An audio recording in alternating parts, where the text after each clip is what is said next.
You're listening to Stellar Success, Leveling Up for Medical Pros with Dr. Tudor Francu. Join us as we explore how medical professionals can achieve stellar success in all areas of life. It's time to level up. Hello, everybody. We're at Stellar Success Podcast, and I'm your host, Dr. Tudor Francu. I have the pleasure and honor to have here with me a good friend and an accomplished physician, Dr. Nwodim. How are you, Dr. Nwodim? I'm good. How are you doing, Tudor? Excellent, excellent.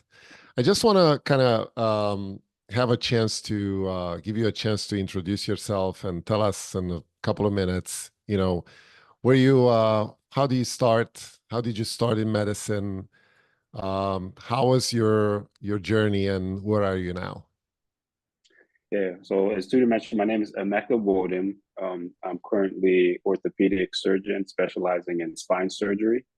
In terms of, I practice in Maryland, mostly in the Anne Arundel County area, a little bit of Queen Anne's County. My practice has 3 offices. I operate out of 2 hospitals, currently 1 surgery center and pending another surgery center. In terms of my background and how I ended up in medicine, my mother is a physician. She's a family physician, but it wasn't, I would say my story is probably not the traditional in the sense that my mom didn't graduate medical school till after I finished high school. So she was about 38 years old when she graduated medical Oh, wow. school. That's amazing. Yeah, and she had a journey that it's interesting because now that I'm thinking about it, I'm thinking maybe this podcast should be about her, not me. But Sure. my mom and our family emigrated from Nigeria. We left Nigeria when I was a baby, and at that time moved to the UK where she had went to undergrad at the University of London.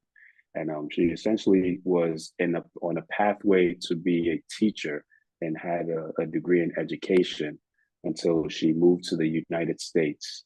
And when she got to the US, the job market just demanded healthcare. So she ultimately ended up in nursing. And then after finishing nursing school, transitioned to medical school. And that's how she didn't graduate medical school until she was 38. So I was exposed to healthcare fairly early, but I say not in the traditional senses, and we weren't born into that. So that opened my eyes to medicine, and I saw both the good and the bad side of medicine, in the sense of a lot of medical training, a lot of studying, a lot of hard work, but not always the amount of financial freedom and revenue that you would expect after putting in that many years of work. Yeah. So I saw that firsthand in my mom. She worked very hard. She was a single mother. I have 3 siblings, so there were 4 of us. So if you can imagine, she went through nursing school, and she worked as a nurse while she was in medical school and in residency. Wow. With 4 children. And yeah, we had help from uncles, aunts, and so forth. So not only were we lived in a number of different areas, as I said, Nigeria, where I was born, London for some years, then the US. And in the US, we moved pretty much each time that she transitioned to a new stage of her career. I'm sorry, saying goodnight to my baby girl. Fortunately, I have a good father-in-law. That's cute. Yeah, so we moved each time that she transitioned. So ultimately, by the time I finished elementary school, I had lived in about 5 or 6 states in 3 countries, in multiple cities within those states. And Maryland was always pretty much home. We transitioned throughout the Baltimore area, but went as extreme as West Virginia, where she went to medical school, to New Jersey and Philadelphia, where I went to medical school. So that was my exposure to medicine. And Interesting. How I ended up in it was essentially looking at what my skills were, which were very minimal. My skills were, I was a very disciplined, structured person. And as I got older and I started to narrow down my options to give me both a stable career, so stability, longevity. Those were my priorities, and some element of financial freedom. I ultimately was drawn more and more to medicine. And I don't mean that in a callous way, because I know that's probably not your traditional response for why physicians become physicians. Yes, I still had a heart and a mindset to help people. But I know there are many ways that you can help people. That doesn't just come down to medicine. Yeah. So mixing all of those things and being pretty strong in basic sciences, primarily math, as I transitioned through high school and then into college and narrowed down my choices for what career I was going to go into, I was drawn more and more to medicine. And I went into it though with the caveat, knowing that if I was going to go to medicine, I had to choose a specialty that was worth the work. And that's how I chose surgery and orthopedic surgery. Awesome. That's a great journey. Amazing journey you had. And, where you are right now, obviously an accomplished physician and surgeon and very well known in the community also. I always start the podcast asking my guests the obvious question, right? We're on Stellar Success Podcast. What does success means to you? And, you know, how do you define that for yourself? Absolutely. So success has it's interpreted in different ways by different individuals. On one hand, you have material things that you may use to define success. That's what we traditionally think of financial success, financial freedom. I think most human beings want some element of that, especially coming from a household where we were very limited financially and resources. And then I also seeing someone that you love and care about. For me, it was my mom, worked so hard to bring home so little, and to be confined and restrained in a sense in terms of her financial freedom. It was work, children, make just enough to pay bills. Even after she made a physician, it was still a struggle. At that stage, like I said, she graduated med school when I was graduating high school. So I was going off to college, and she was having college bills. I have two older siblings that had just finished college and a younger sibling who was in high school at the time. Her finances were spread thin, even as a physician, and especially in a specialty that is not very financially rewarding at that time. And so I going back to the question is how I define success. That's the material side of success in terms of having enough resources to live comfortably. And I don't necessarily believe in an exuberant lifestyle or a lavish lifestyle or a selfish lifestyle. But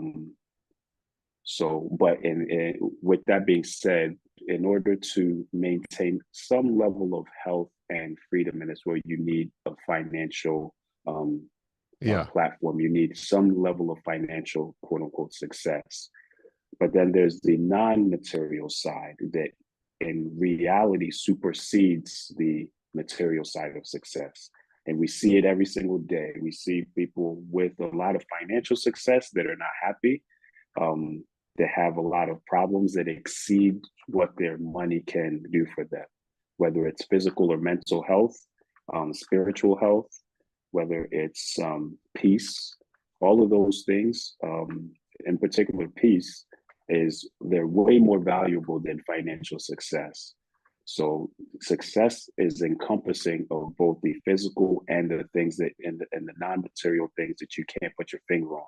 And that's having some level of stability, some level of peace, some level of harmony in your lifestyle amongst your family, some level of health, as we all go through health challenges regardless of how much money you have. So success for me is a balance of both of those things, both material and non-material, and harmonizing the two of them, where you may not have excess in either category, but you are at least able to enjoy a little bit of both in a way that you can live a long, healthy lifestyle. That's awesome. That's a great definition of success. And you know, I can I can't stress enough the fact that we, as medical professionals in general, we are considered successful people by the fact that we're in our careers we attain a certain level of success. But also we deal with a lot of setbacks, right? And you can't have success without failures, by definition.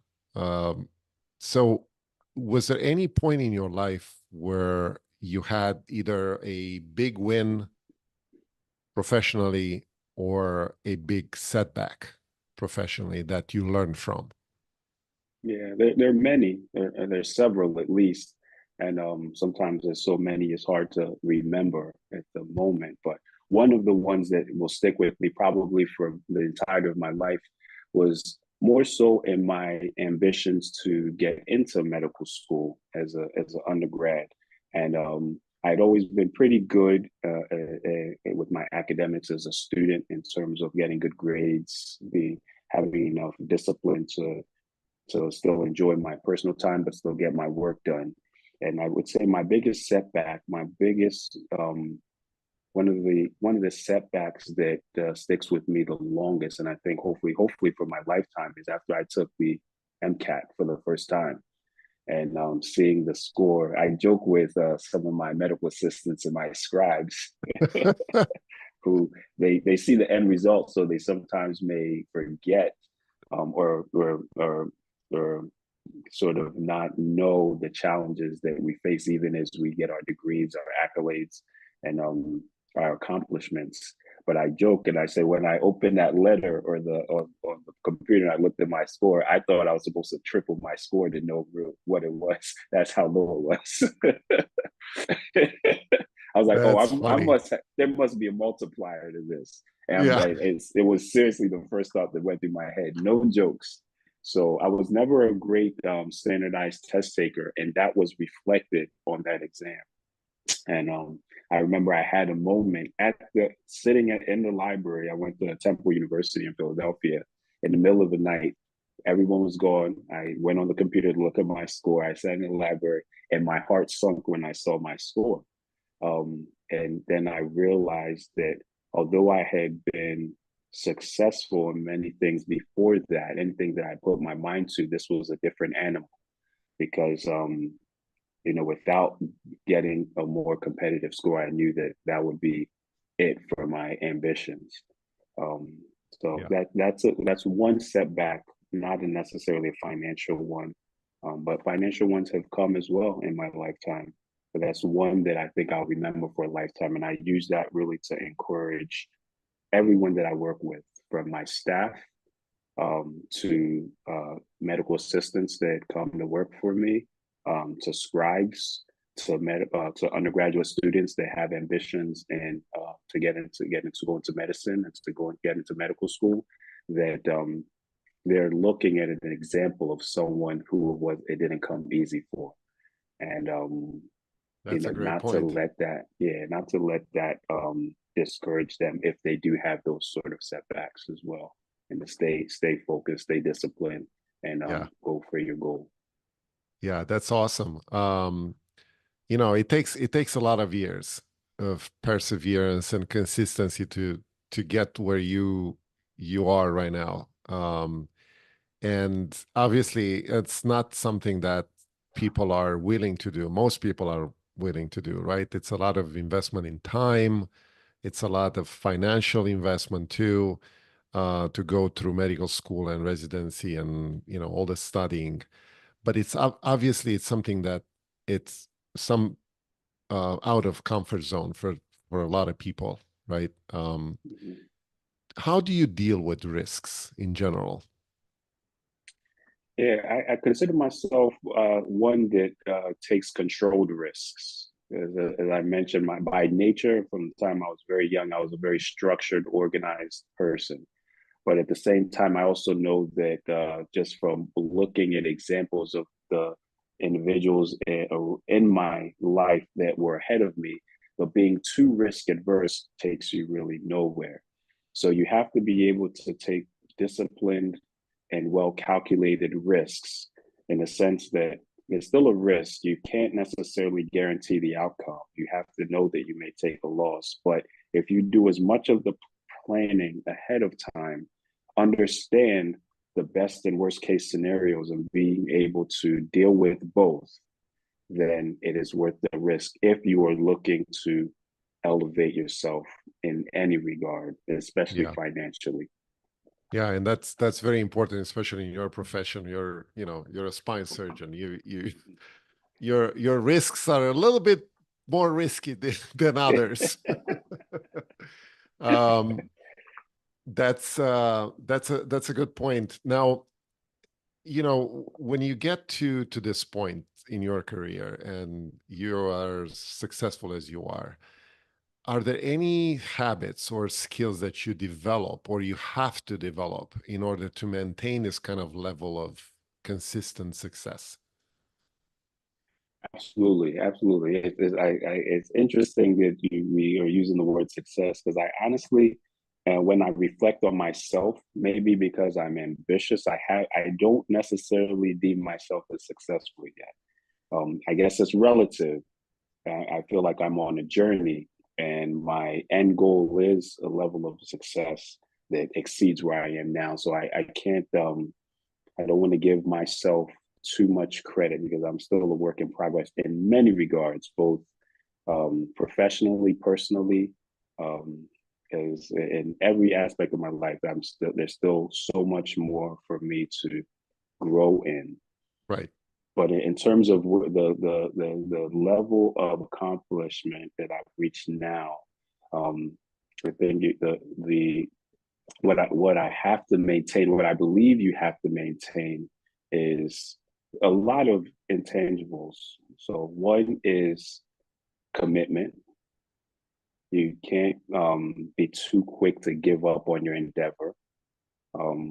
There's discipline, and discipline means that even as life, as you become more successful, I guess that's the way to put it, do you still have the discipline to study, to look to grow? Do you still have the discipline to really, really continue to do the things that you did when you were striving for your goal? So even as you reach your goal, do you still have the ability to continue to do that? I think we see it in professional athletes that are the most successful, especially those that go into professional sports like the NBA, NFL, uh, MLB. At a certain point, you got in and you may have a 5-year guaranteed contract. But at that stage, without discipline, you'll still make the money, but your career is going to go downhill if you don't have the same discipline and training that you did before you got in. So I look at my life the same way. And although I'm not the best academician like I was back in training, right? I don't say I could keep up with all the articles of the journals of the societies and all of the literature, but I still have a level of discipline with studying and learning what I should be doing to better my practice. And that's just one example. And you can translate that to every area of your life, as a father, as a husband, as a family member, as a partner where I'm in practice, as a member of a corporation, as a physician as a whole. So commitment, discipline, and a lot of other things to maintain success. Integrity, you have to be honest if you really want true success, if you really want that peace of mind that supersedes the material aspect of success. Interesting. You have to have some level of love in your heart to really do something like we do. Yeah, exactly. It has to be some kind of fire behind that soul to keep you going. Absolutely. Yeah, Absolutely. I agree with that. I kind of want to branch out a little bit, and I know you're um very interested in like different types of income streams, right? Other than your medical profession. And this is one of the talks that recently got a lot of attention that in the medical community, right? Because we can't work till we die, right? So we have to find a way to get more you know, other types of passive income streams from other things. And what is your strategy and how do you see those things in your life presently? And how do you deal with this concept? Absolutely, absolutely. That's another area that I'm still learning, and as I've reached out to you plenty of times to just talk about some of my challenges with my passive income stream. And but ultimately, I do believe, especially for us physicians, surgeons, um, we are most of us are not the traditional like old school physicians who plan to work till we're 70, 80 years old, so we get, Yeah. we can barely stand. Not only because of um, that being just so taxing on you mentally, physically, but also because of the healthcare industry that we're in. It is extremely difficult to sustain a healthy level of living and maintain a practice with integrity in this environment. And that's a topic for another day. But the amount of pressure, the amount of expectations, the amount of um, responsibilities that we all have both as clinicians and administratively, especially for those in private practice. You're going to have some level of passive income if you want to reach Mhm. retirement comfortably. I'm sorry if you Yeah. guys hear, my other baby girl is over there screaming, so sorry if you hear the background. But It's all right. so yeah, my strategy, um for me, I had a passion as I was going through my medical training to go into the real estate field, Hmm. simply because of, not simply, but one of the main reasons was because of the ability to maintain passive income. And I joke with my wife about that now because we have dove into that, but it's not as passive as we would like it to be. You Yeah. still Yeah. have to be, you still have to be involved. You still have difficult decisions to make. You still have setbacks. And that's even with having a team of people that are helping you manage properties and real estate. So for me, that was my fundamental um, uh, goal for passive income because that's what I understood. I don't have a background like I said. My mom is first generation Nigerian. If anyone knows anything about Nigerians, power to them, but they work hard and they feel like that's the only way to make a living. Yeah. But they work extremely hard. So I saw that and I'm like, yeah, I can work hard. I can work hard with the best of them. I'm confident in that regard. But do I want to do that for the rest of my life? Right. Real estate was the one thing that I appreciated I could dive into with not as much training and background as I would have to in terms of if I were to go into any other areas of business, whether it's a stock market and all these other aspects. So Um, how did you start in real estate? yeah, my first real estate purchase was as I graduated medical school. So if I didn't mention already, I went to medical school in Philadelphia, Temple University. Hmm. I went to undergrad at Temple University. I'm sorry, and then from there I stayed to do for medical school. So that was going on 8 years in one city, and I was renting the whole time, other than the first 2 years where I stayed on campus. Yeah. And just at some point, a light bulb went off. Is once I got into residency, also at Temple University, I said, "There's absolutely no way I could have been in this city longer than I've ever lived in any one city in my entire life and not purchase something." So I told myself for Interesting. the last 5 years, I need a purchase. I need to purchase something that I'm going to stay in for this 5 years. And then I know that I would have at least made an investment or at least paid income to myself in terms of owning the property. And Interesting. that How old were was, you when you did that?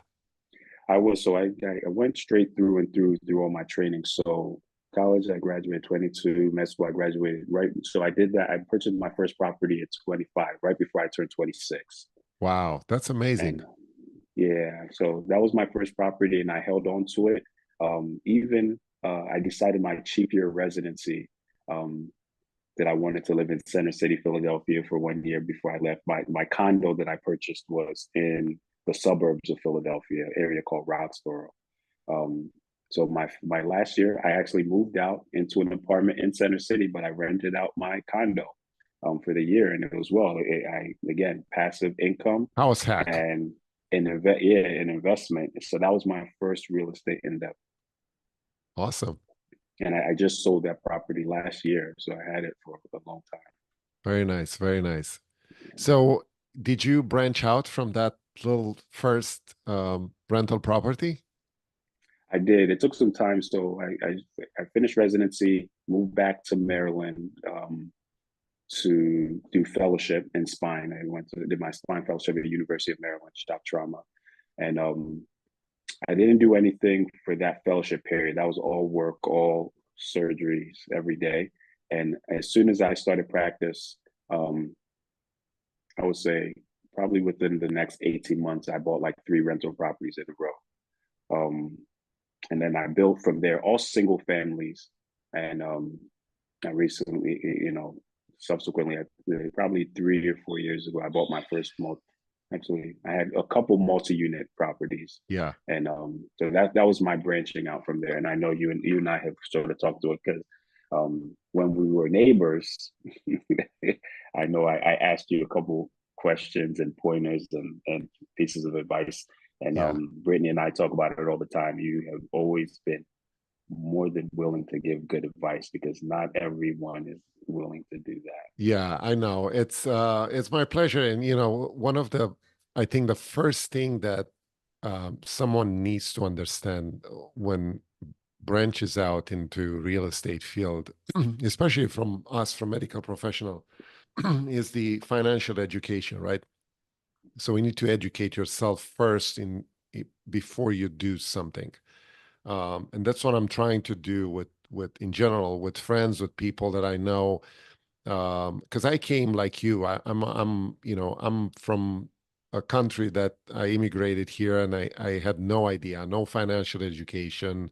I had no concept of an economic system, open economic system. So I had to learn all these things. But yeah, as you said, it's interesting because I realize that in general, 80 to 90% of the millionaires are from real estate. Yeah. They're not from working as a doctor. No. They're, I Those mean, guys are we dead. earn a lot of money, right? Yeah. We're Yeah. financially, we're very well off, and we have high income, and we Mhm. also pay a high amount of taxes. And that's what I realized initially when I started the journey in real estate, like yourself, right? It's the only vehicle that I found beneficial to decrease my highest expense, which were Yeah. taxes, Yeah. and build this cash flow and income, passive income that I needed to build in parallel to my medical income. Yeah. But in your case, what do you think it's the goal for yourself? Like, what do you see you going with medical profession and real estate on the side? Yeah, that's a good question. I'm still in a stage of my career where I consider myself young and early, and I look at my medical career and my I guess passive income real estate career in parallel, as in they both are being refined and optimized. I'm in private practice. I'm part of a smaller division that is a part of a large corporation, but of my division, I'm the managing partner, and my goal is to actually make my practice a very efficient system that involves less hands-on participation for me, and that's my ambition. So as that is growing and as my career is growing on the medical side, I'm also looking at how to refine my real estate portfolio, and that's come with some ups and downs. I've slowed down on the single family endeavors, and as I told you years ago, I was interested in getting into either commercial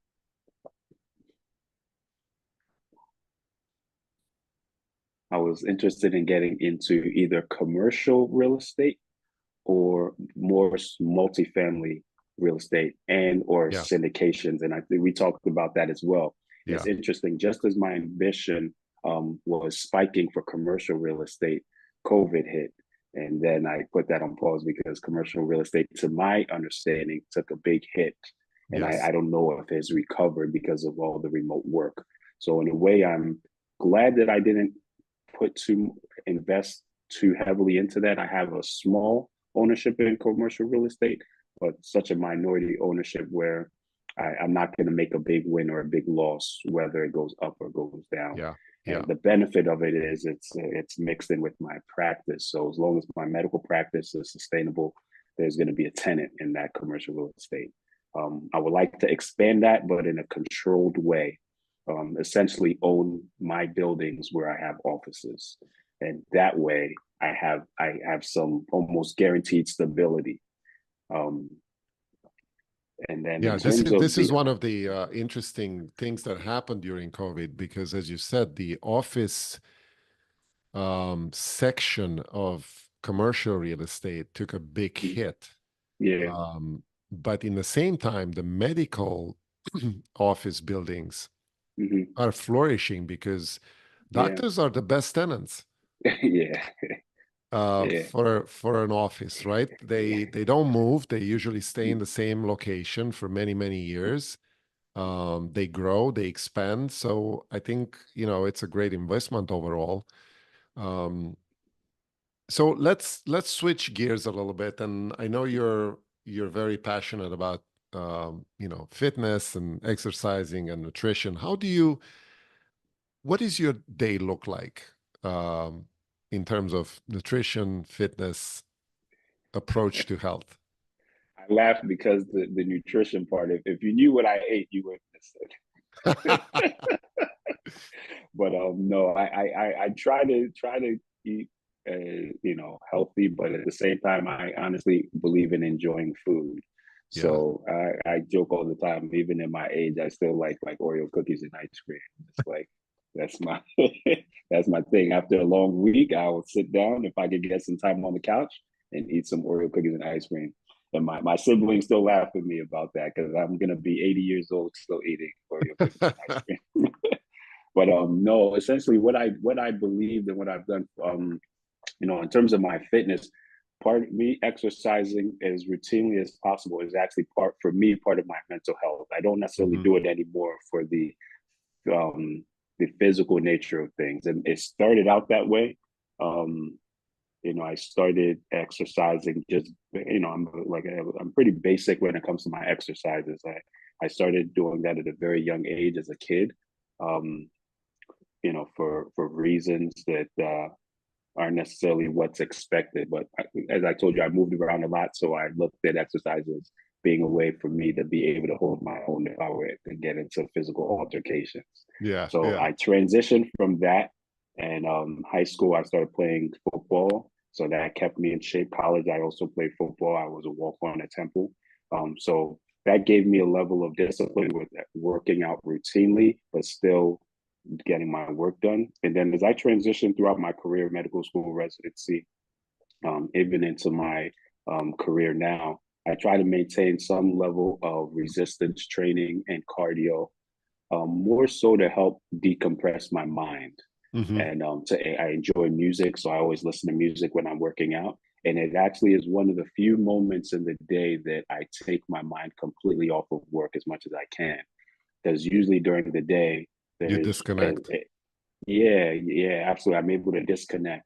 And in terms of just like cardio for me, just going walking, I'm fortunate to live in a beautiful neighborhood. I just go walking. And for some, it Yeah. may be for fitness, but for me, it's really for mental decompression. Listening to music. And again, it just helps me take my mind off of the number of responsibilities um, and questions that are being thrown at me on a daily basis from patients to Yeah. colleagues to staff, administrators, etc. Walking is one of those things that it's very unappreciated, I would say. Everybody talks about resistance training and, Yeah, cardio and high interval training and all this stuff. yeah, But if everybody would walk, just walk, yeah. we would get a lot It's amazing. more fit people in the You're world. absolutely right. You're absolutely right. You're absolutely right, Tudor. When I see patients that are healthy and in great shape, in their late 60s, 70s, 80s, they do is walk routinely. When you visit foreign countries, Europe, especially when we went to Italy, those elderly people are climbing up stairs that are like on Yeah, an 80-degree incline, and they're able to do that. They've been walking all of their life, yeah, and it is honestly underrated. Just like you said, I don't do marathons, I don't run distance, I don't do anything, but I'll walk a few miles, and hopefully that gives me some longevity. Now, if I have a stroke tomorrow, and then I'll eat all my words. yeah. Maybe I'm not in good shape. um, But no, that's my take yeah, on it. So it's both for the exercise, fitness, but ultimately for the mental decompression of yeah. our responsibilities. Interesting. So, given the fact, of your success and accomplishments, I would say, so far, if you would have to look back, on your own self at 18 years old, what would you say to yourself at this point? What advice would you give to yourself? That's a tough question. That's a good question, because I feel like there are a lot of things I would educate myself on, or give myself advice to help me be a better person. Because I've grown. I know I've grown since then, so I've learned a lot, both on a personal level, controlling my temperament. That's one Hmm. thing I would give to myself at 18. I think at 18, and again going to my background, I was very quick to defend myself, especially physically. So I would give myself the advice that I didn't need to do that. I think, it was good for a season when I was younger and I needed to have that edge to survive. But as you get older, you have to learn better ways to um, find compromise or to deal with conflict. I guess that's the best way. And Yeah, I have learned that most importantly in marriage, right? Because unless you get that out of your system, you're going to be fighting every single day. And yeah, I mean, verbally, right? I've obviously never gotten into any physical altercations with a woman or my wife. I love my wife dearly. And what the relationship has taught me was growth in being able to deal with conflict without getting so angry. And hmm, so that's the probably one of the most important things that I have learned and maturing with in my life, on a personal level. Um, and then this other advice that I would give myself as a 18-year-old, um, leaving high school, going into college, um, I think more, on one hand, I would say discipline with finances, but I don't want to allude to me being a reckless spender, because I never had a lot of money to spend recklessly. But I think even at that age, if I was smart enough to start considering investments, um, considering long-term financial planning at that age, I would probably be so far ahead of where I am now. Um, yeah. It's so, interesting. They did a statistic in general, and they said mm, every year you lose, in investing and start investing, yeah, it costs you, probably about 5 years at the end, on yeah. the other side, Hmm. because of compound interest and the power of like circulating money.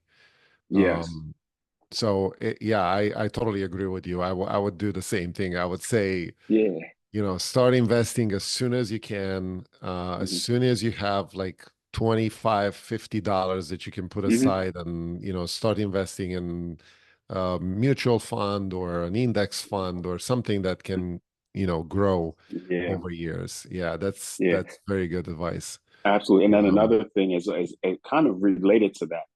is establishing a good network, not just your social friends, right? Hmm. Social friends. I was fortunate. I had plenty of friends, um, but establishing a good network, because most people that are successful financially are not doing it by themselves. Yeah. And I had a mentality. I was always a very solo person, as in stand your own ground, make your own decisions, walk your own path. I was very independent, Yeah. even with friends. But when it came down to, because some of my friends, you don't want to follow their footsteps. So I was Right. very independent minded. But as an 18-year-old, as I think about it, if you start establishing a good network of people who want the same or at least future as you do, both financially and everything else that we talked about in terms of success, you Hmm. can do you can do amazing things, and it's never too late. Yeah. It's never too late to do that. But if you're able to establish that at a young age and build with a group of people, the power that you have as a group is exponentially greater than what you have as an individual. That's a great advice. You know what they say, you're the average of the five people you hang out with, Yeah, yeah. right? Mm-hmm. And I don't know who said that, but you can go very fast by yourself, but you can go Yeah, very far yeah. in a team. With the team. Absolutely. Yeah. That's awesome. Emeka, what projects are you excited about? What's up on your future right now? Yeah. In a little sense, the business, the practice management, and the progression, growth, um, strengthening of my private practice is a main priority of mine. Um, and then on the personal end, um, I guess what project I would say, when it comes, like, I would answer the question, I guess, when it comes to investments, I've slowly sort of um, got rid of the majority of my single family properties. Hmm. And I am interested in doing more multifamily properties, just from my experience and what I've seen, and hopefully syndications, as I've talked to you Hmm. about in the future when the timing is right. Right, you know, so when the timing is right, I would like to embark on that. And I still have my interest to um, become more established in the commercial market. Yeah. And I'm just waiting for the right opportunity and the right amount of capital, Right. hopefully with a strong network. So those are the two Your things that I would network say. is your net worth, right? Yes, yeah. So we got to be closer to them. You got Yes, to. that's true. Yeah. So no, those Um, that's what I have in store. I hope that answers the question. that's awesome. Yeah, that's great. I'm sure you're gonna accomplish a lot of things from now on. Emeka, it's been great to have you here. What's the best way of people get in touch with you if they have Oh yeah, questions or advice or yeah, absolutely. My email. And then for those that are close to me, I'm always responsive via cell phone as well. So my email, it is okay. I don't know which email you have to, but I can give you one that you can share with anyone that wants to get in touch with. sure. Yeah, we'll put it in the notes. Yeah, Absolutely. Any piece of advice of someone who wants to become what you are right now? yeah. My advice is that would be to really just learn yourself and your strengths to optimize your outcome, and also don't let potential go to waste. And I say that in the sense that every individual that walks this earth, whether they look physically fit or out of shape on the outside, regardless of what they look like physically, they have some strengths, because we all have something that we can offer, and they all have potential. That's every human being, even those that look like they're failing, that look like their life may be in shambles. Um, every human being on this earth has both of those things, some strengths and some potential. And find a way to optimize your strength. As I gave my example, my strength was very basic. I've become a much more dynamic human being with time, but at a young age, I was a very basic, elementary, not exciting person. And I learned what my strength was, and I thought about it over a period of time, years, and just continued to go in the direction of what I felt like was optimal for me. And for me, that was medicine. Someone else, it may be medicine, but it may be something completely different. And you're not confined to what you choose at any given point in time. You may choose one thing, and years later, like I did, find a way to get into another, like real estate. So learn your strengths and just don't let your potential, which we all also have, don't let it go to waste. I love that. That's a great advice. That's a great point to finish this interview on a high note. Thank you so much. I appreciate you having here. Thank you for having me. Sure. I appreciate it. Sure. Good luck, man. All right. Have a good night. Bye-bye. That's a wrap on Stellar Success, Leveling Up for Medical Pros with Dr. Tudor Francu. Interested in joining us? Go to stellarsuccesspodcast.com/guest to apply. Stay stellar and level up.